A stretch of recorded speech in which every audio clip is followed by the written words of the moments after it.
அனைவருக்கும் வணக்கம். நான் தான் உதயா. சமீபத்தில் திரௌபதி 2 பாடல் வெளியானது. நாம் எல்லோரும் பார்த்திருப்போம், நானும் பார்த்திருந்தேன். பாடல் மிக அருமையாக இருந்தது. அந்த படத்தை பற்றி ஏற்கனவே மோகன்ஜி அண்ணா சொல்லியிருக்காப்புல, இயக்குனர் மோகன்ஜி அண்ணா அவர்கள் சொல்லியிருக்காப்புல, ஒரு வரலாற்று படம் அதை எடுக்கணும்னு ரொம்ப ஆசைப்பட்டேன், அதை தான் நான் எடுத்துக்கிட்டு வர்றேன் அப்படின்னு சொன்னாப்புல. அந்த படமும் இனிமேல் ரிலீஸ் ஆக போது. முந்தானத்து பாடல் ரிலீஸ் ஆகிடுச்சு. அதுக்கு அந்த பாடல் ரிலீஸ் ஆனவுடனே ஒரு சில எதிர்ப்பு, அது எதுக்கு அந்த எதிர்ப்பு வந்துச்சு எப்படின்றது தெரில. பாடகி சின்மயி அவங்க தான் அந்த பாட்டு பாடியிருந்திருக்காங்க. உண்மையில் அந்த பாடல் நல்லா இருந்துச்சு, அவங்க குரலுக்கு அழகாக இருந்துச்சு. வேறு யாரும் பாடியிருந்தாலும் அந்தளவுக்கு அழகாக அப்படி இறங்கி அந்த பாட்டு எடுக்க அந்தந்த இடத்துல அழுத்தங்கள் கொடுத்து அழகாக அப்படி ஆக்கியிருப்பாங்களான்றது எனக்கு தெரியாது. உண்மையில் ரொம்ப ரொம்ப ரொம்ப ரொம்ப ரொம்ப பிடிச்சிருந்துச்சு. ரொம்ப அழகாகவும் இருந்துச்சு பாடல். அந்த பாடலில் என்ன குறைன்றதுலாம் எனக்கு தெரில, அந்தளவுக்குலாம் இல்லை. பார்த்தேன், பாட்டு நல்லா இருந்துச்சு. அவங்க சின்மயி, அவங்க பாடகி சின்மயி அவங்க குரலும் நல்லா இருந்துச்சு. அவங்க போய்கிட்டு இருக்கையில் ஒரு திடீர்னு பார்த்தா சின்மயி பாடகி சின்மயி அவங்க திடீர்னு அந்த பாட்டு பாடினது எந்த நோக்கத்தில் இருந்துச்சுன்னு தெரில, தப்பாக தெரியாமல் பாடிட்டேன் அப்படின்னு சொல்லிட்டு எக்ஸலத்தில் ஒரு மன்னிப்பு கேட்டுப்பாங்களோ இருக்குது. அது ஏன் என்னன்னு தெரில. அந்த பாட்டில் நல்லா தானே இருக்குது, அதில் ஒரு தவறும் இல்லை, ஒரு பிழையும் இல்லை. அப்புறம் எதுக்கு திடீர்னு அந்த இதில் போய் மன்னிப்பு கேட்க வேண்டிய அவசியம் என்ன இருக்குது? ஒன்றுமே இல்லையே, நல்லா தானே இருக்குது பாடல். சரி, அப்போனா இந்த மாதிரி பாட்டு பாடினது எதுக்காக அவங்க மன்னிப்பு கேட்டாங்கன்றது தெரில. ஒருவேளை இது வரலாற்று பாடலில் ஒரு கொஞ்சம் ஆன்மீக பாடல் மாதிரி வரவும் அதுக்காக எதுவும் கேட்டாங்களா இல்லை என்னன்றது தெரில. பாடலில் ஒரு தவறும் இல்லை, நல்லா கேட்டாச்சு. திடீர்னு நேற்று மோகன்ஜி அண்ணனும் ஒரு அறிக்கை இருந்தாங்க. இந்த மாதிரி அவங்க படக்குழுக்கிட்டையும் எதுவும் கேட்கல, இல்லை சுற்றி இருக்கவங்கள்ட்டையும் எதுவும் கேட்கல. திடீர்னு அவங்க பாட்டுக்கு வருத்தம் தெரிவிச்சுட்டு போயிட்டாங்க. இதனால் பட ப்ரொமோஷனுக்கு எதுவும் பாதிக்கும் அப்படின்ற மாதிரி அவங்களும் பேசியிருந்தாங்க. ஆனால் அதில் ஒரு தவறுமே இல்லையே. சரி, இந்த பாட்டுக்கு தவறுகள் இருக்கேன். உங்கள் பாட்டு ஏகப்பட்ட பாட்டு, எவ்வளோ பாட்டு கேட்டிருக்கோம், சினிமா பாட்டு. அப்போனா நீங்கள் எப்படிப்பட்ட பாட்டு தான் பாடணும்னு ஆசைப்படுறீங்க? எந்த பாட்டு பாடினா ட்ரெண்டிங் ஆகும், மக்கள்கிட்ட போய் சேரும் அப்படின்ற மாதிரி பாடணும்னு நினைக்கிறீங்களா? இந்த பாட்டில் ஒரு தவறும் இல்லை. நீங்கள் மன்னிப்பு கேட்க வேண்டிய தேவையும் இல்லை.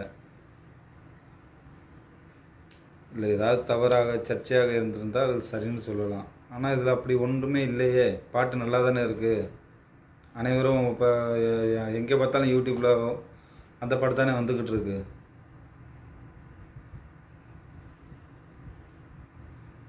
இதுக்கு என்ன காரணம் என்னன்னு தெரில. திடீர்னு இப்படி நடக்கிறதுக்கு என்ன காரணம்? அந்த படமும் எல்லாரும் எதிர்பார்த்துக்கிட்டு இருக்கதான், திரௌபதி 2. நானும் ஒருத்தன் அந்த படத்தை எதிர்பார்த்துக்கிட்டு தான் இருக்கேன், எப்போ வரும் அப்படின்னு. வரல, எல்லாரும் பண்ணுற மாதிரி தான் பாட்டு ரிலீஸ் பண்ணாங்க. சரி, இல்லைன்னா அந்த பாட்டுடைய வரிகள்லாம் தெரியாமல் எப்படி பாடியிருப்பீங்க? முன்னாடி நீங்கள் வாங்கி பார்த்துருப்பீங்க அந்த பாட்டு எப்படிப்பட்ட பாட்டு என்னன்னு. அதெல்லாம் தெரியாமல் அப்புறம் எப்படி தான் பாடினீங்க? அதில் ஒரு இதுவும் இல்லையே. அதில் அந்த வீடியோலாம் பார்த்தா வரலாறு இந்த மாதிரி தானே வருது. வரிகளையும் கேட்டாலும் அந்த அளவுக்குலாம் ஒன்றும் இல்லையே.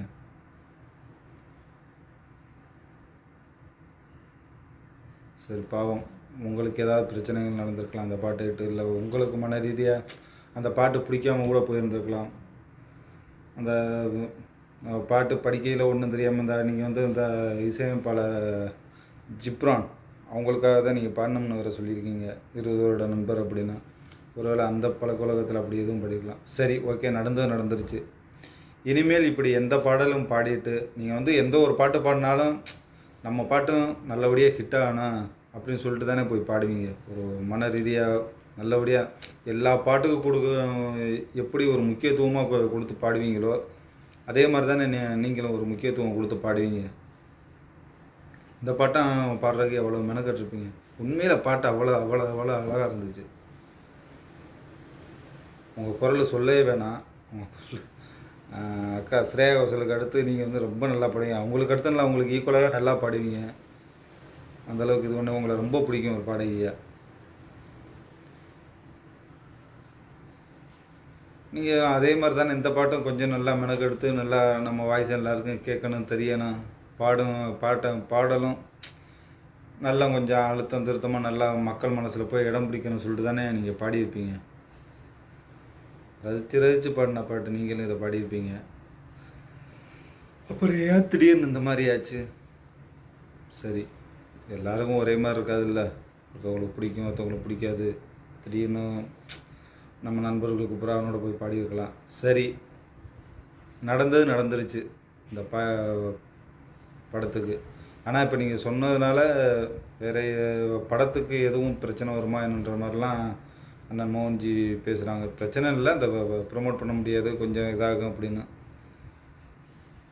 சரி, இனிமேல் அந்த மாதிரி தவறுகள்லாம் எதுவும் நடக்காமல் பார்த்துக்கிறோங்க.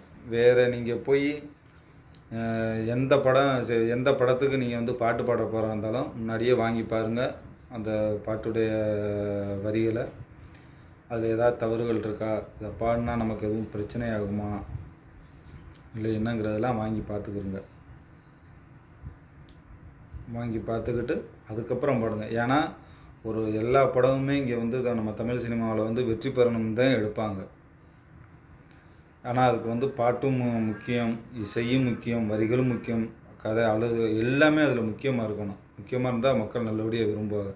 அதே மாதிரி தான் இந்த படத்துக்கும் இந்த பாட்டுக்கு சினிமை இவங்களை கூப்பிட்டா நல்லபடியாக அந்த குரல் நல்லா வரும், மக்கள்கிட்ட போய் ஒரு நல்ல கவனம் பெறும், படத்துக்கும் ஒரு நல்ல ஒரு அழுத்தம் இருக்கும், அந்த பாட்டு நல்லா இருக்கும் அப்படின்றது தான் எல்லோரும் நினச்சி பண்ணியிருப்பாங்க.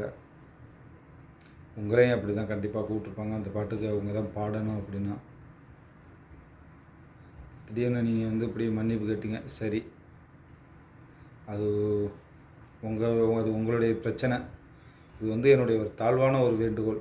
இனிமேல் மற்ற படத்துக்கு நீங்கள் போய் பாட்டு கேட்டு இந்த வீடியோ வந்து உங்கள்கிட்ட வருதான்றதெல்லாம் எனக்கு தெரியாது. இருந்தாலும் நான் சொல்கிறேன், என்றைக்காவது எப்பாவது வரலாம். அடுத்த பாட்டுக்கு நீங்கள் பாடும்போது கொஞ்சம் கண்டிப்பாக பார்த்து பாருங்கள்.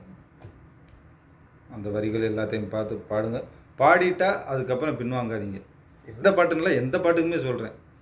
இப்போ நீங்கள் பாடுற பாட்டுக்கு எல்லா பாட்டுக்கும் தான் கமெண்ட் பண்ணுவோம். ஏன்னா நல்ல கமெண்ட் வரும், கெட்ட கமெண்ட் வரும், அதில் ஏதாவது ஒரு வரிகள் தவறாக இருக்கும், மாற்றி மாற்றி இருக்கும். நம்ம வந்து நல்ல கமெண்டையே படிச்சுட்டு வர முடியுமா? கெட்ட கமெண்ட்டும் பண்ணுவாங்க எல்லோரும். அதுக்கு என்ன பண்ணுறது? இப்போ நம்ம ஒரு வீடியோ போட்டோம்னாவே சும்மா 4 பேர் திட்டாருமா, அப்படியே சிரிச்சுட்டு பேசாமல் போயிட வேண்டியது.